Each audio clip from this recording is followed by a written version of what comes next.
You are being watched. The government has a secret system, a machine that spies on you every hour of every day.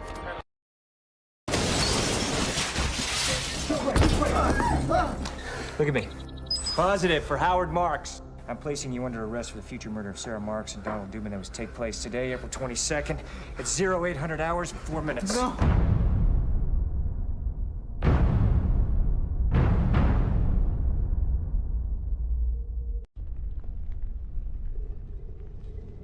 The power of Isengard is at your command, Sauron, Lord of the Earth. I know because I built it. I designed the machine to detect acts of terror, but it sees everything. Violent crimes involving ordinary people. People like you.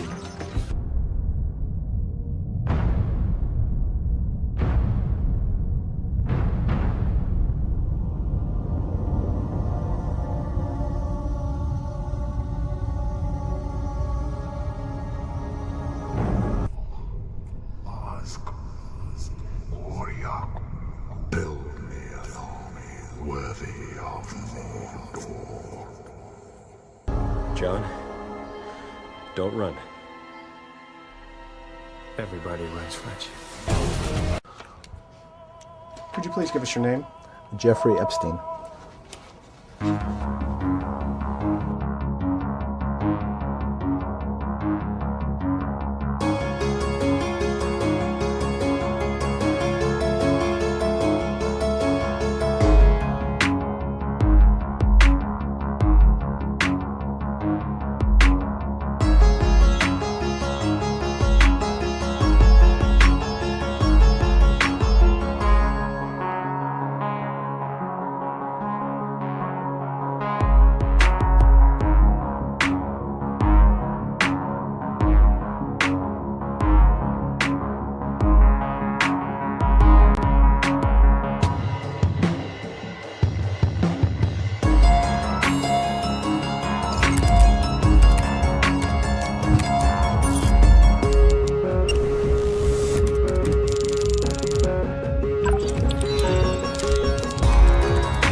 Carbine is an ecosystem that was built for the future of 911, currently serving more than 230 million people worldwide with more than 400,000 data sessions per day.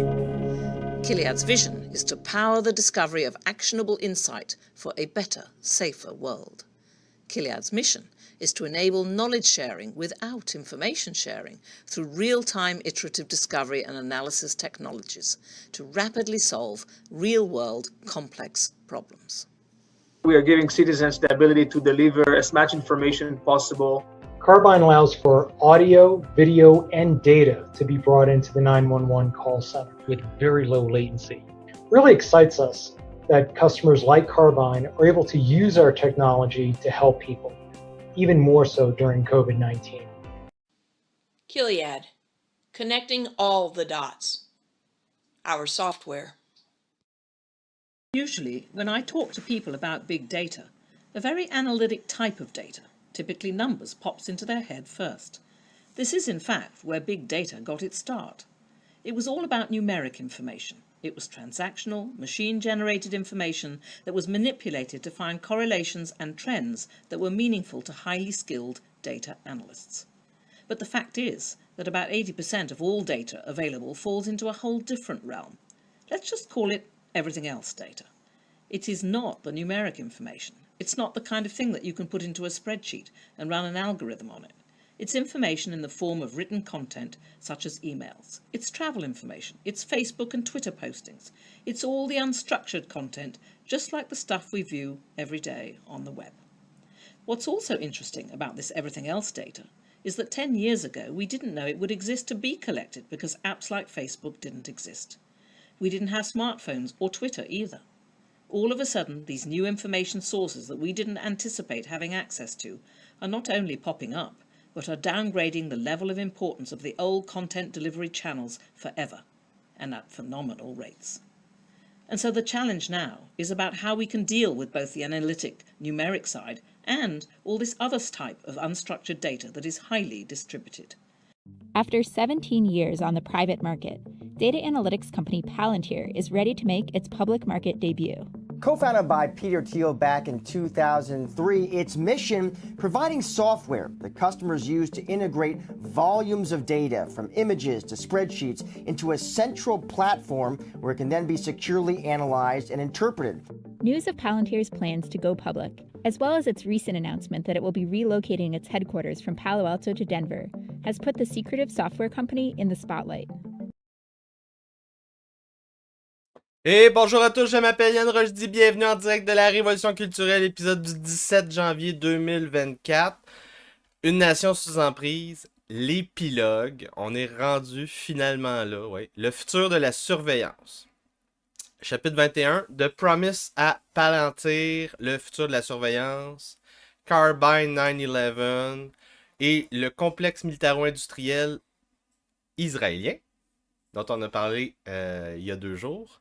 Le développement de la corporation et du logiciel Palantir dans un second partenariat public-privé, cette fois-ci aux États-Unis. Christine Maxwell et sa firme Kiliad. Jeffrey Epstein et son réseau qui finance les innovations derrière les géants de l'Internet et des Big Data Analytics qu'on connaît aujourd'hui.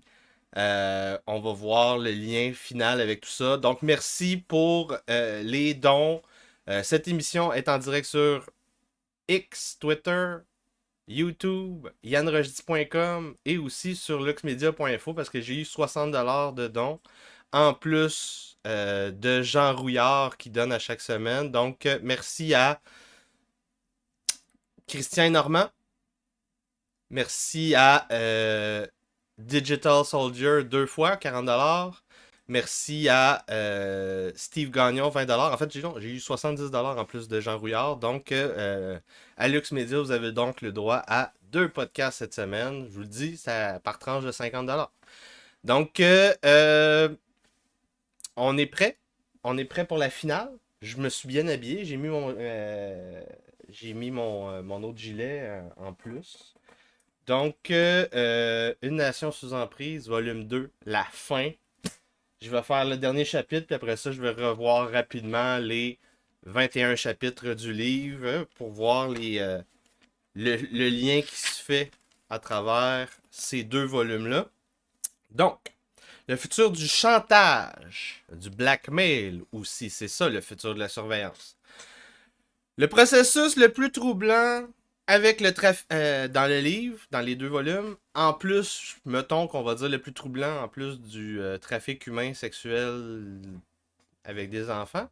Donc ça, c'est troublant, d'une part. Mais il y a un autre truc qui est très troublant, c'est le processus de construction de listes d'ennemis ou de consommateurs ou de gens influencés par les artisans de l'État profond depuis la fondation du FBI.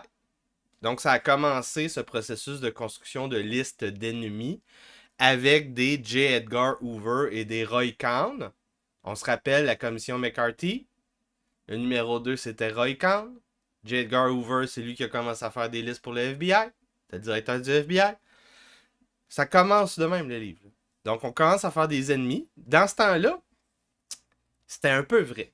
Parce que, en opposition à l'impérialisme américain, tu avais l'impérialisme soviétique. Et rattaché à l'impérialisme soviétique, il y avait tout ce qu'on appelle aujourd'hui la gauche, les droits civiques.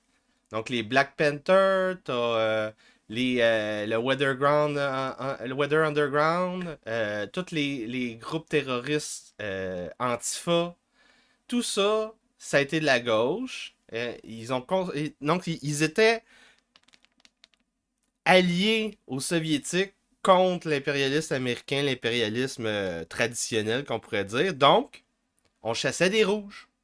On faisait des listes de rouges. On faisait des listes de marxistes, de communistes, de léninistes, de stalinistes, de communistes, peu importe comment tu veux les appeler, de maoïstes, plus tard. On a fait des listes, mais aussi le mouvement de libération féministe et LGB, il n'y avait pas de T dans ce temps-là, LGB, donc les fiertés, là, ça aussi, il était affilié aux communistes. Donc on a fait des listes de mots. Ça, c'est drôle parce que Roy Cohn, il était homo et pédophile. Puis ben du monde dans ce groupe-là aussi. J. Edgar Hoover qui se travestissait.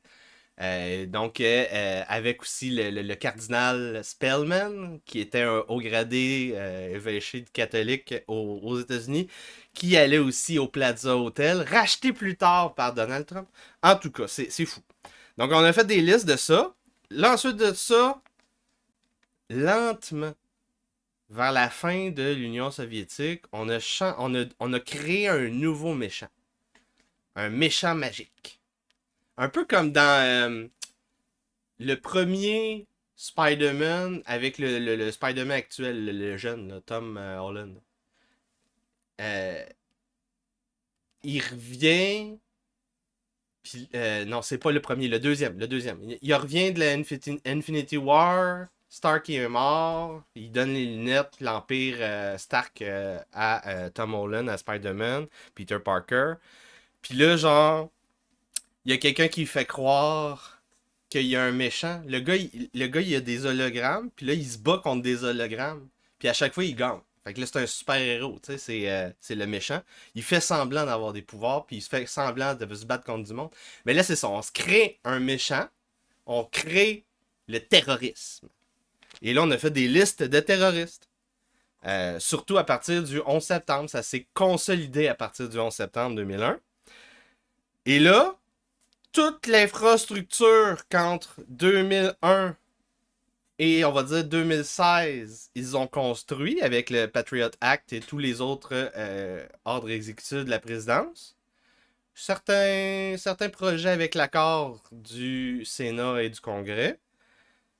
Ce qu'on a construit donc à travers quasiment 2 décennies, on l'a reviré vers l'intérieur, vers le peuple américain. Ça s'est construit à partir, pendant la présidence de Obama, ça a commencé à être utilisé. On a eu des attaques de drones, par exemple, contre des citoyens américain. Barack Obama devrait être fusillé à cause de ça. Il devrait au moins passer devant un tribunal militaire. En tout cas. Donc, à partir de 2021, on va dire, on a développé, donc, on a weaponisé la narration anti-complotisme. On a appelé ça les MDM, mésinformation, désinformation, malinformation. On a visé ensuite de ça les catholiques intégristes qui vont à la messe en latin. Le national-populisme. L'extrême droite, comme d'habitude, ça c'est depuis... excusez-moi. Depuis la fin de la Deuxième Guerre mondiale. Le terrorisme domestique, donc c'est la nouvelle menace. On a vu comment un gouvernement peut centraliser un système monétaire mondial. Ça, c'était au chapitre 9. L'affaire du logiciel Promis. Donc, ce qu'on appelle le logiciel SWIFT, là, les échanges internationaux de monnaie. Ce qui se passe, c'est qu'il y a un réseau de cartels de banques centrales qui font affaire avec la Bank of International Settlements en Suisse, si je me souviens bien. Et autour de ça, il y avait jusqu'à l'année passée l'accord du pétrodollar pour, avec la consolidation des NGO comme l'Organisation mondiale du commerce, le Fonds monétaire international, l'ONU, tout ça. Ça faisait en sorte qu'on avait donc un système qui était totalement à 100% traqué par le logiciel Promis. Tous les échanges de fonds et capitaux, financiers, commerciaux, tout ce qui s'échangeait à travers les banques, jusqu'à l'an passé, à 100%, était traqué par la CIA et le Mossad. Le logiciel Promis il a été développé par un programmeur américain. Il a été volé par les Israéliens et par la CIA. Il a été modifié et ils ont revendu le logiciel partout sur la planète dans toutes les institutions qui sont autour du logiciel SWIFT. Donc, ce qui s'est passé quand Poutine et Xi Jinping se sont retirés. Ben, ils se sont pas retirés chacun. Poutine il a été expulsé, mais Xi Jinping avec les BRICS, ils sont en train de construire une alternative au SWIFT. Et ça sera pas traqué par le Mossad et la CIA. Ça va être traqué par leurs agences de renseignement. Évidemment. Faut pas être con. Hein? En tout cas. Maintenant, on veut faire la même chose avec Internet, avec les GAFA, avec la Silicon Valley. Donc, après le logiciel Promis, l'étape normale, c'est évidemment d'aller au niveau de l'échange de données, d'informations pures. Donc, tout ce qui est lié à Internet, aux GAFA, aux réseaux sociaux, c'est la prochaine étape. Eux, à l'époque où ils sont en train d'accomplir l'opération Promis, donc les années 90, ils sont déjà fin 90, début 2000, en train de préparer la prochaine itération de leur opération de contrôle global, qui est en train de faillir. Oh! Intéressant, hein? Donc, l'objectif des eugénistes, c'est d'accomplir la science de la cybernétique. Ça, c'est une petite addition que je fais. Parce qu'il y a beaucoup de gens de bobos urbains en sciences humaines qui sont absolument... ils croient à ces affaires-là à cause de trucs qu'ils lisent en sciences, puis ils sont pas bons en sciences, donc ils croient à des affaires n'importe quoi. Même Tim Pool, il croit à ça, là. Il est en train de croire à ça. Il est en train de croire que les IA vont pouvoir nous contrôler à 100%. Je ne crois pas à ça parce que tu ne peux pas prédire un système complexe à 100%. C'est impossible. C'est impossible. Pourquoi? Parce que il n'y a pas de... dans les systèmes complexes, la théorie du chaos, il y a ce qu'on appelle la sensibilité aux conditions initiales. Dans un système complexe, c'est très sensible aux conditions initiales. Ça veut dire que pour pouvoir prédire un système complexe, il faut savoir, pas à 99,9999999% l'ensemble du système et des valeurs de l'individu, mettons, de l'humain dans le système. Donc, il faut vraiment que tu aies tout. Tu peux pas, si tu as une imprécision de 0,10, mettons, 1 fois 10 à la moins 200 millions, même rendu là, si tu as une imprécision, ça marche pas. Tout ton système complexe va avoir une trajectoire différente à la vérité. Donc, la cybernétique, c'est une fausse science qui a été développée par Norbert Wiener dans le temps de période de Deuxième Guerre mondiale et après. Donc, à l'époque, après quasiment plusieurs siècles de formalisation du calcul intégral différentiel de Newton, on a commencé à développer la thermodynamique. Et là, on dit qu'on va pouvoir créer des systèmes parfaits. Des systèmes parfaits qui vont fonctionner de manière indépendante, des automates qui vont pouvoir accomplir peu importe, parce que le système qu'on va développer, mathématique, il va être parfait, tout va se faire très bien. C'est du scientisme d'ingénieur. On est capable de créer des systèmes parfaits. En opposition avec ce paradigme mathématique, il y en a un autre. Et ça, c'est le vrai paradigme. Et c'est ce qui a mené à la vraie révolution numérique. Et c'est drôle parce qu'il n'y a personne qui connaît le vrai créateur de la science moderne. C'est le vénérable Claude Shannon. Donc, dans les années 40, encore une fois, il utilise les mêmes développement mathématique en théorie de probabilité, statistique, les nouvelles sciences des ordinateurs. On faisait des machines qui calculaient des statistiques, des machines avec des physiques. Là.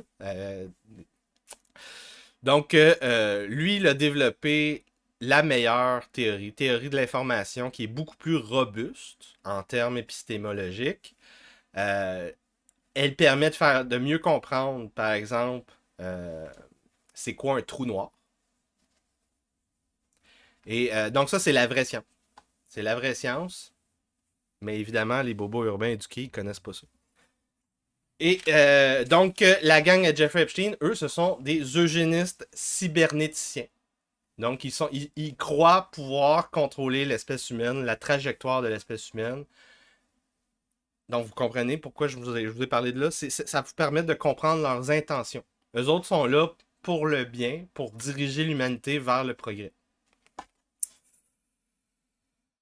Et c'est quoi le progrès? En termes de cybernétique des réseaux sociaux et des big data, vous l'avez vu dans le montage, le pré-crime, évidemment. Donc, en plus d'être à Hollywood, le pré-crime est une lubie de bobos urbains éduqués pédosatanistes.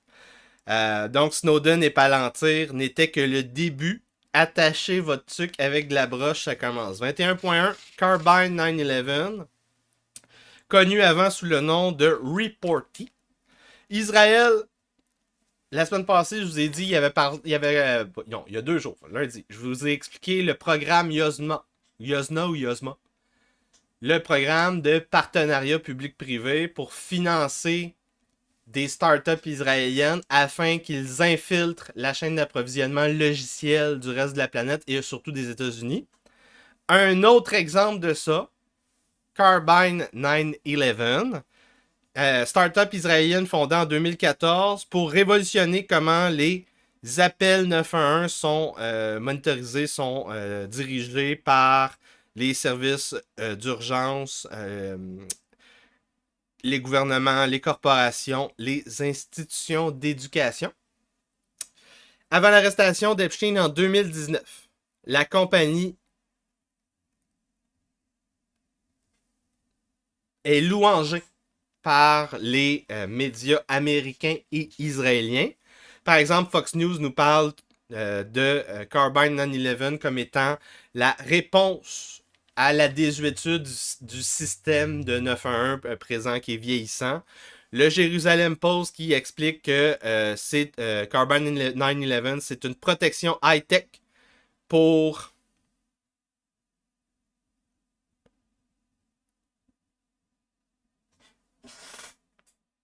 les les travailleurs sociaux et les directeurs d'école qui pourraient être victimes des tueries de masse dans les écoles.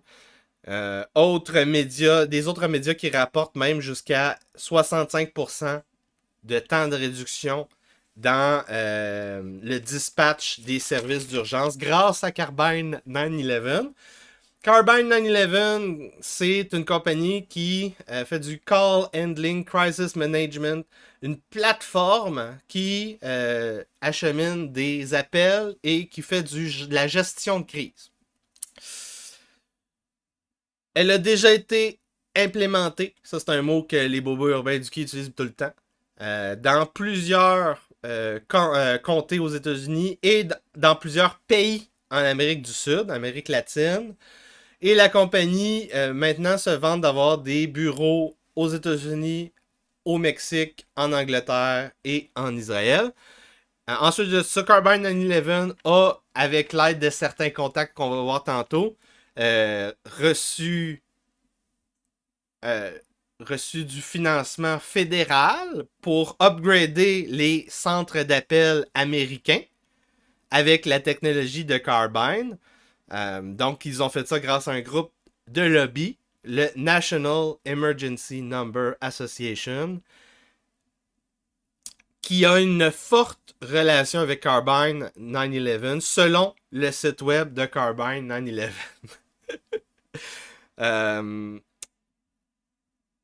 En 2019, donc à l'arrestation, la dernière arrestation de Jeffrey Epstein, l'adoption du système partout aux États-Unis fait sourciller beaucoup de monde. Et on va voir que même si il y a eu ce sourcillement, et même si ce ne sont pas tous les centres d'appel qui ont été upgradés, ça ne dérange pas. Les Israéliens ont accès à toutes nos communications. Pourquoi? Pourquoi Carbine 9/11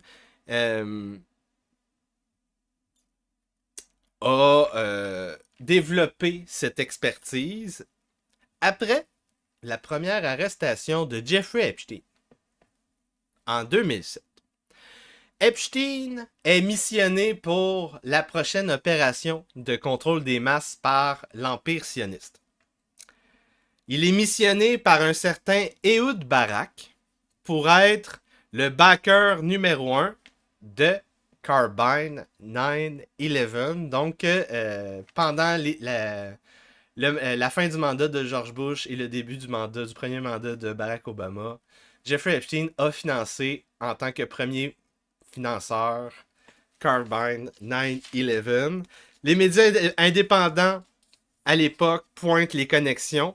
Donc, le média Narrative, N-A-R-A-T-I-V, explique dans un article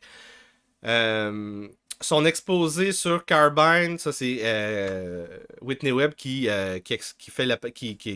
recense l'article.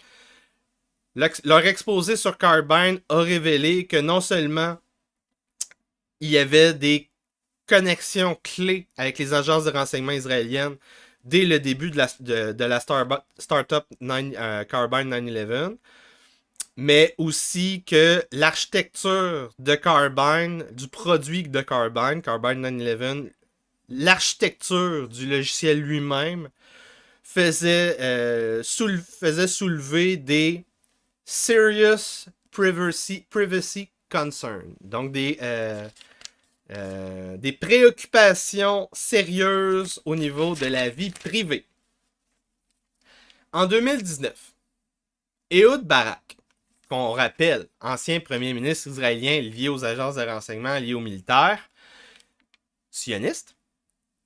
Donc, Ehud Barak est chairman de Carbine 9/11. Donc là, il y a une connexion directe. Là. Jeffrey Epstein finance le début de la startup et l'ancien premier ministre Ehud Barak est chairman. Donc, ça y va fort, ça y va fort. Aussi sur le board de Carbine 9/11, c'est succulent, c'est succulent. Vous vous rappelez, je vous avais parlé d'une unité des renseignements militaires israéliens sionistes qui faisait du renseignement de signaux. Signal Intelligence. Donc, ça c'est capter toutes les, ce qui se passe à travers les câbles Internet, ce qui se passe via les satellites, donc tout ce qui est transmis par les ondes, tout ce qui est information électrique, électronique, ondes, c'est Signal Intelligence. Chaque pays intéressant ont des des unités spécifiques qui sont spécialisées là-dessus. Au Canada, on en a une aussi. Au Québec, on n'en a pas. Intéressant, ça. En Israël, ça s'appelle Unit 8200. Unité 8200. Donc, il y a plein de gens qui viennent de cette section-là sur le board de Carbine 9/11. C'est intéressant, hein? Donc, des spécialistes dans la cryptographie, trouver c'est quoi les codes ennemis, décoder des codes, analyse de signaux ennemis. Les spécialistes de ça qui travaillent pour Carbine 9/11 pour aider à upgrader le système de 911 et protéger la population. Et ils vendent le produit aux États-Unis. Facepalm. Donc, fondateur et Chief Executive Officer présent. Vous l'avez vu dans le montage. Il s'appelle Amir Elikai de l'unité 8200.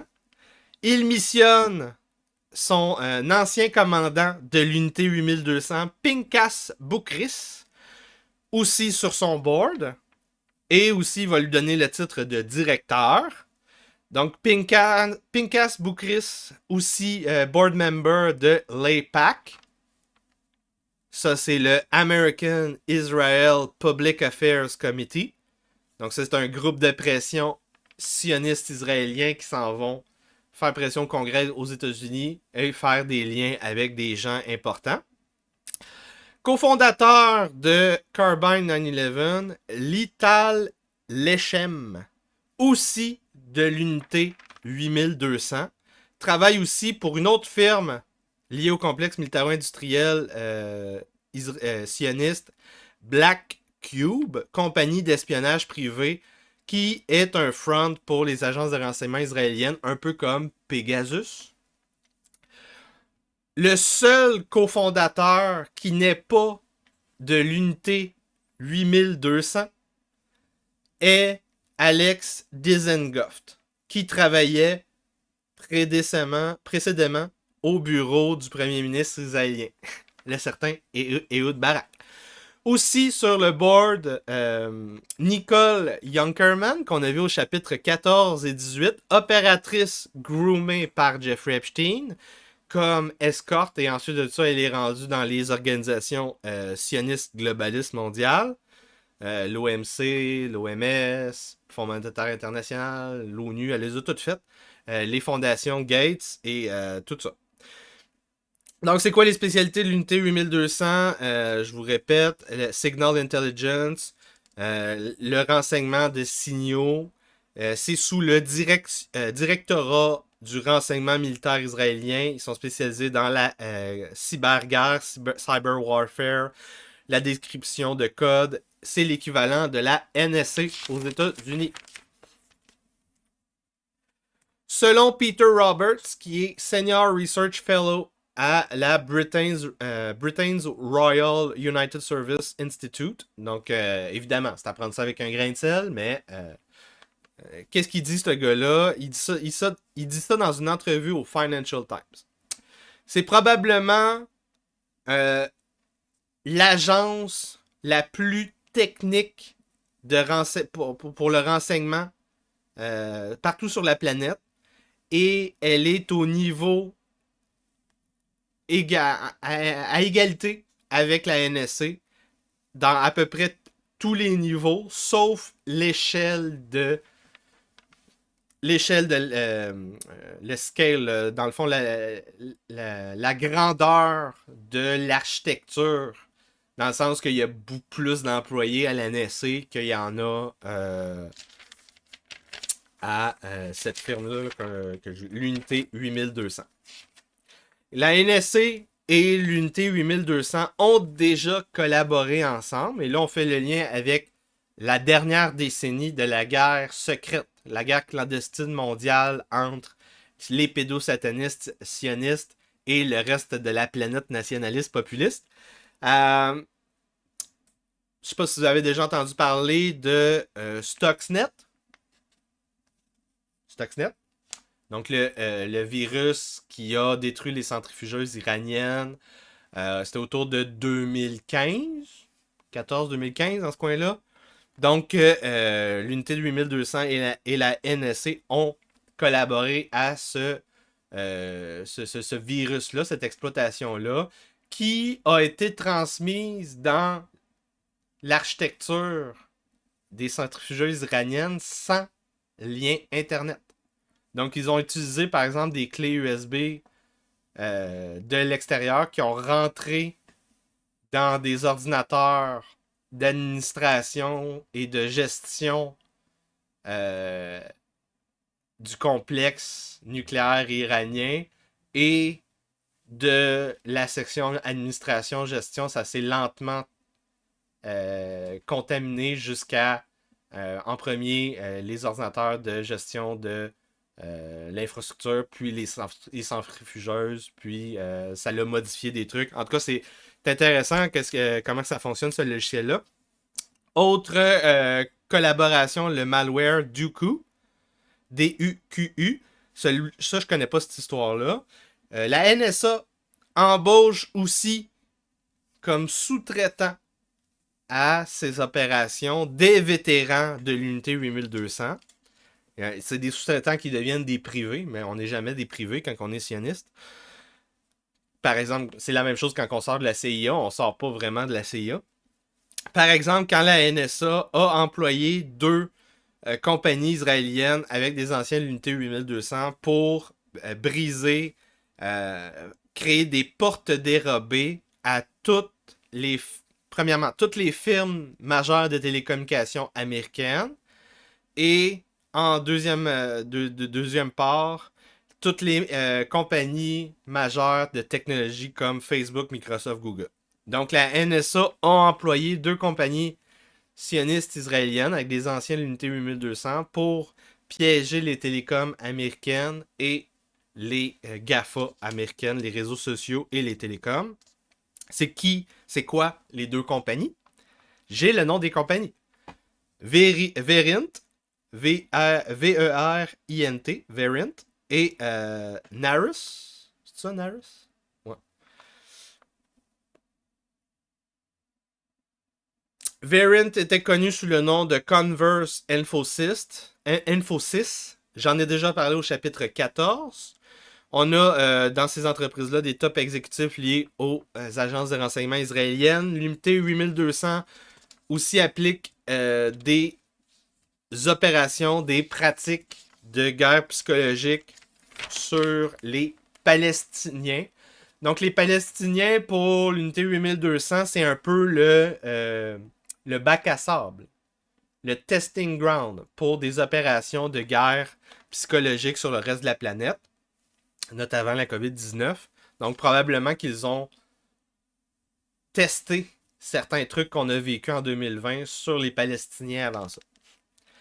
Carbine 9/11, lié aussi à l'administration Trump et Peter Thiel. Peter Thiel qui finance et qui a créé Palantir, contracteur majeur aux agences de renseignement américaines, plus les agences de renforcement de la paix, Law Enforcement Agency, service de police. Je vais en parler plus tard dans le prochain sous-chapitre. Donc, Carbine 911 et l'administration Trump. Sur le board des conseillers de Carbine 911, il y a un ancien employé de Palantir, Trey Stephens, membre de l'équipe de transition de Trump.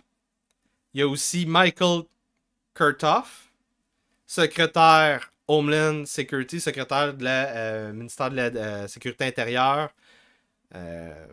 C'est l'ancien secrétaire à l'époque.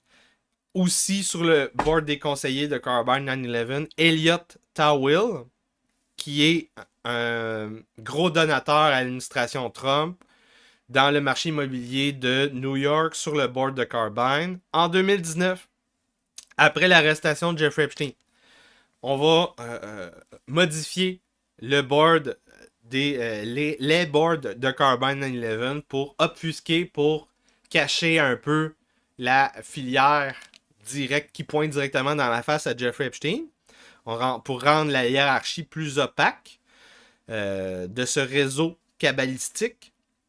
Sur le board des conseillers, on va donc ajouter un nouveau nom. L'ancienne secrétaire au ministère intérieur, Homeland Security, de Trump, Christian Nielsen, va apparaître sur le board des conseillers. L'application pour smartphone de Carbine 911, ce qu'on apprend, c'est qu'elle extrait des informations du téléphone quand on va regarder ce que la compagnie Carbine revendique elle-même. Donc, allons lire les documents. Selon Carbine, c'est important pour sauver les gens que les services d'urgence aient accès à ces informations-là. Mais, vous allez voir, même si vous sourcillez, on va protéger votre vie privée et on va vous le prouver. Donc, Carbine a accès à la location du smartphone, aux vidéos live stream du smartphone, donc des deux côtés des caméras du téléphone. Tout ce qui est filmé est transmis au centre d'appel. Les messages textes apparaissent dans une fenêtre avec les deux feeds qui apparaissent. Toutes les données du téléphone de l'utilisateur, s'ils ont l'application Carbine, toutes les données sont transmises. Donc les fichiers, les vidéos, les photos que vous avez prises, les mots de passe que vous enregistrez, ce que vous écrivez, tout est transféré. Et là, ça se fait quand vous appelez au 911. Tchoup! Tout se fait automatiquement. C'est beau, hein? Donc, c'est soit l'application Carbine, il y en a une deuxième qui s'appelle ESINet. Ça fait la même chose.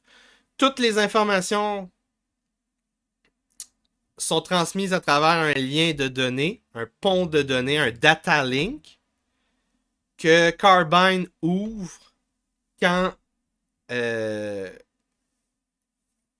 y a un lien de voix, donc avec le centre d'appel. Donc, ça se fait automatique. Selon le site web de Carbine, cette même information peut aussi être obtenue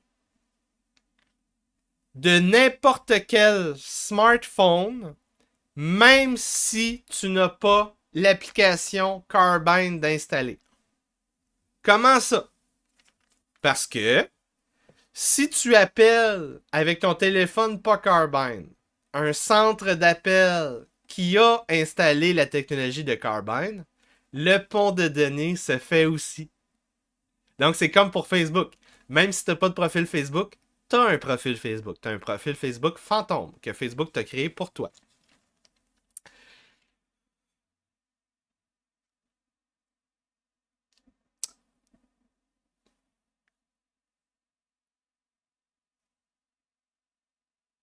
Et même si c'est pas tous les centres d'appel qui ont installé la technologie de Carbine, puisque le système est distribué, Carbine a accès à tous les centres d'appel. Et voilà.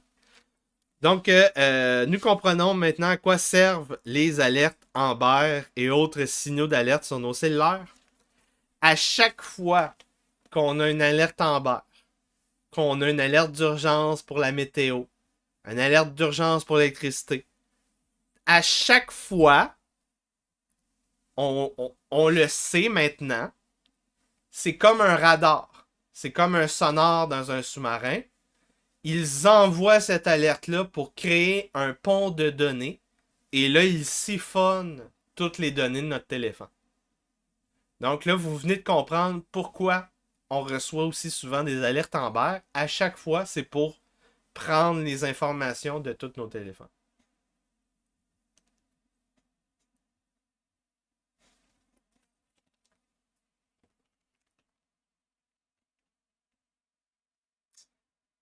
Plus que la plateforme, c'est ça, plus que tous les centres d'appel sont interconnectés aux États-Unis, Carbine a accès à toutes les à toutes les données, même si le centre d'appel spécifique n'utilise pas Carbine. Le logiciel s'appelle NextGen 911, NGEN 911. NG 911 de Carbine a l'avantage de pouvoir être choisi en plus de ça au niveau fédéral, ce qui a permis de prendre le contrôle du réseau interconnecté américain.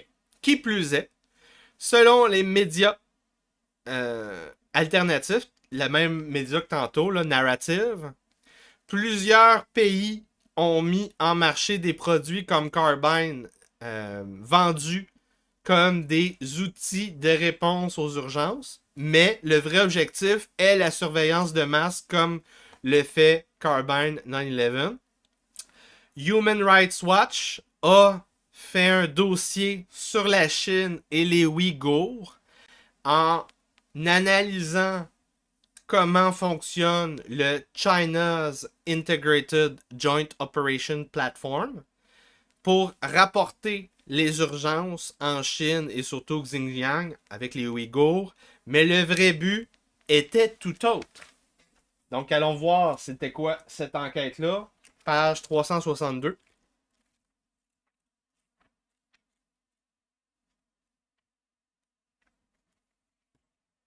Donc, Human Rights Watch a reverse engineer. Donc, ils ont réingénierisé l'application et ils ont découvert que l'application chinoise fait des profils automatiques de tous les utilisateurs avec 36 profils de personnes type. Un peu comme les profils MBTI, là, INTJ, ENTP, que la Troll Academy aime beaucoup faire. Donc, 36 types de personnalités, incluant les suivants des 6 lignes. Donc, c'est quoi des types de personnalités selon le gouvernement de l'empereur du milieu? Les followers of 6 lines, which is the term used to identify Uyghurs. Ah, donc les suivants des 6 lignes, c'est les Ouïghours. Donc, on a un profilage des personnes pour profiler les gens qui sont des Ouïghours.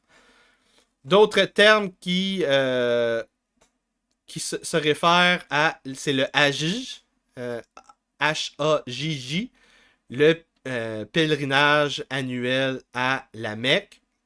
Donc, le logiciel monitorise tout ça afin de savoir si vous êtes un musulman. Tous les aspects de la vie de l'individu sont suivis, incluant les conversations privées, l'utilisation de l'électricité, le mouvement de l'usager.